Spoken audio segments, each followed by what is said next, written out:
फिर हम बात करते हैं कर्नाटक विधानसभा चुनाव की। 2023 के ये जो नतीजे हैं ये सामने आने लगे हैं। कड़ी सुरक्षा के बीच काउंटिंग जारी है। दोपहर तक सरकार किसकी बनने जा रही है इसकी तस्वीर भी साफ हो जाएगी।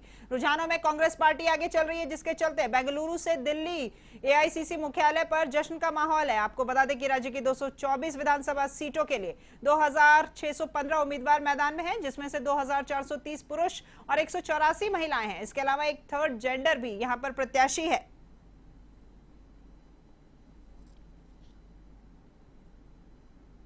तो कर्नाटक विधानसभा चुनाव की आज मतगणना हो रही है। सुबह से ही मतगणना जारी है और जिस तरह के रुझान सुबह से सामने आ रहे हैं उसमें कांग्रेस पार्टी जो है वो अव्वल स्थान पर है।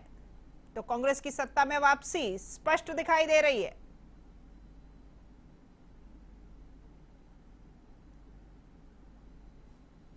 इस खबर पर अधिक जानकारी के लिए हमारे साथ दिल्ली के एआईसीसी मुख्यालय से हमारे साथ ज्योति सिंह हमारे साथ लाइव जुड़ गई हैं। जी ज्योति, कर्नाटक विधानसभा चुनाव की जो मतगणना हो रही है उसमें कांग्रेस पार्टी अव्वल स्थान पर है। जिस तरीके से सुबह से ही रुझान सामने आ रहे हैं, कांग्रेस सबसे आगे है और बीजेपी दूसरे नंबर पर, तीसरे नंबर पर जेडीएस है, जिसकी उम्मीद कम थी, उसने भी काफी सीटों पर कब्जा जमाया है और अन्य पार्टी भी कहीं ना कहीं कुछ सीट लेकर के अभी आगे चल रही है। और यहाँ एआईसीसी में जश्न का माहौल है इस वक्त।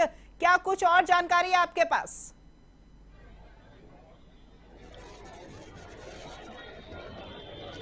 बिल्कुल राखी, देखिए हम सबसे पहले कर्नाटक विधानसभा चुनाव की बात करते हैं और अभी हाल ही के रुझान की बात करें तो देखिए कांग्रेस 119 से आगे चल रही है और बीजेपी 72 पे है, जेडीएस 25 पर है। अन्य की बात करें तो देखिए वो 8 पर है। तो देखिए जेडीएस की बात कही जा रही थी कि वो इस बार किंग मेकर बनकर उभर सकती है, लेकिन किंग मेकर का तो देखिए पता नहीं, लेकिन कांग्रेस को बहुमत जरूर मिलती हुई दिखाई दे रही है। देखिए जीतने के लिए 113 सीटें चाहिए थी कर्नाटक में, लेकिन 119 से कांग्रेस जो है बहुमत से आगे जाती हुई दिखाई दे रही है। बीजेपी देखिए पीछे चलती हुई दिखाई दे रही है 72 सीटों से। और वहीं देखिए यही कांग्रेस की जीत को देखते हुए कर्नाटक में देखिए जो डर है कांग्रेस को वो सताने लगा है कि कहीं बीजेपी अब उनके विधायकों की खरीद फरोख्त यानी कि ऑपरेशन लोटस चलाने के लिए उनके विधायकों को ना खरीदने लग जाए। और इसी को लेकर देखिए सभी विधायकों की कांग्रेस ने बैठक बुलाई है। दोपहर 12 बजे इस बैठक की टाइमिंग बताई जा रही है। देखिए दोपहर 12 बजे ये विधायकों की बैठक होगी, जिसमें सभी विधायकों को बुलाया गया है शामिल होने के लिए। और कर्नाटक के हर जिले में देखिए स्पेशल चार्टर जो है वो लगवा दिया गया है, क्योंकि अब कांग्रेस को ये डर है कि बीजेपी जिस तरीके से पीछे चल रही है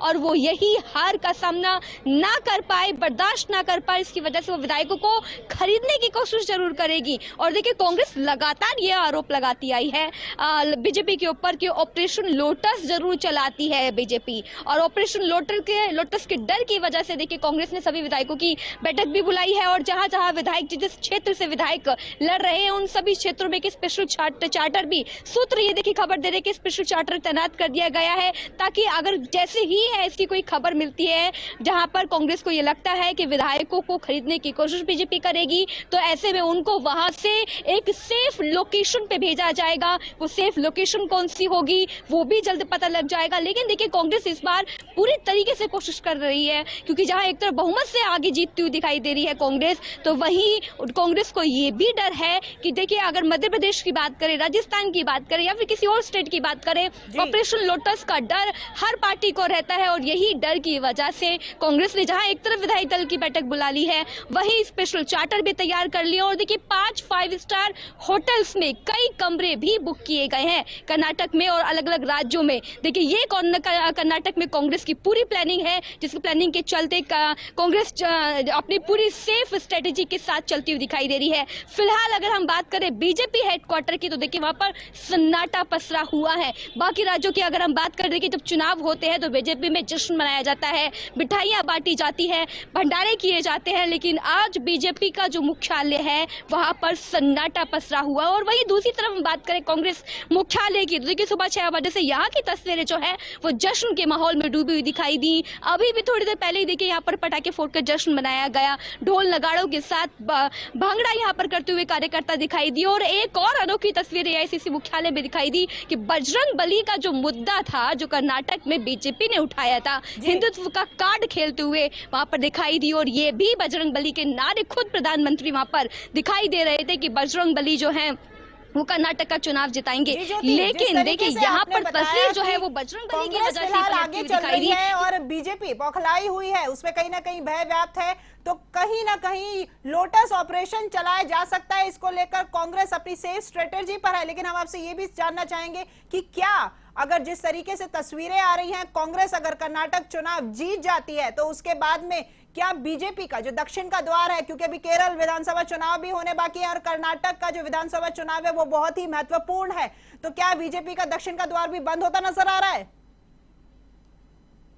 कांग्रेस अपना जो मुकाम है वो कायम करती हुई आगे इसी मुकाम पे बनी रहेगी या फिर सीटें जो है वो कुछ और ऊपर नीचे होगी। लेकिन देखिए कांग्रेस ने ये कह दिया है कि बीजेपी भले बजरंग बली का मुद्दा उठाकर कर्नाटक के विधानसभा चुनाव में लाई हो, लेकिन बजरंग बली ने अपना गदा घुमाकर वापस से बीजेपी के मुंह पर मार दिया है और बीजेपी को ये सबक दे दिया है कि बीजेपी का हर बार जो हिंदुत्व का मुद्दा है, जो कार्ड है हिंदुत्व का, वो हर बार नहीं चलने वाला है। और कर्नाटक की जनता ने देखिए जो स्थानीय मुद्दे थे कर्नाटक में, उन्हीं पर भरोसा जताया है, क्योंकि कांग्रेस ने जहां एक तरफ ये ऐलान किया था घोषणा पत्र में, 5 गारंटियां भी दी थी, आरक्षण भी बढ़ाया था और साथ ही साथ मुस्लिम के अगर आरक्षण की बात करें तो देखिए उस पर लेकर बीजेपी ने कहा था कि मुस्लिमों का जो आरक्षण है, जो माइनॉरिटी वाला जो आरक्षण है वो हटा दिया जाएगा अगर बीजेपी की सरकार आती है। और वहीं कांग्रेस ने कहा था कि अगर कांग्रेस की सरकार यहां पर आएगी तो जो मुस्लिम का जो आरक्षण है उसे और बढ़ाया जाएगा, यहाँ तक कि बाकी जो आरक्षण है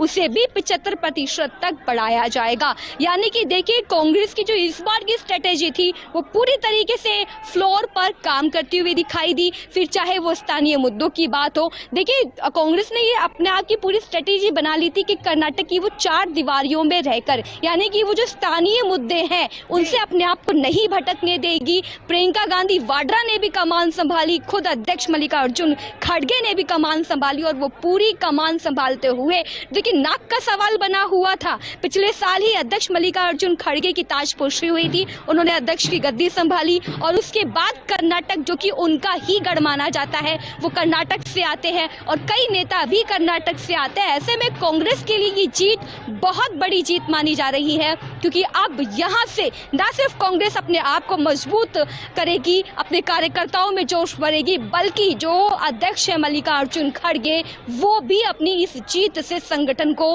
और भी ज्यादा मजबूत करते हुए दिखाई देंगे। राखी जी ज्योति, आप नजर बनाए रखिएगा, हम आपसे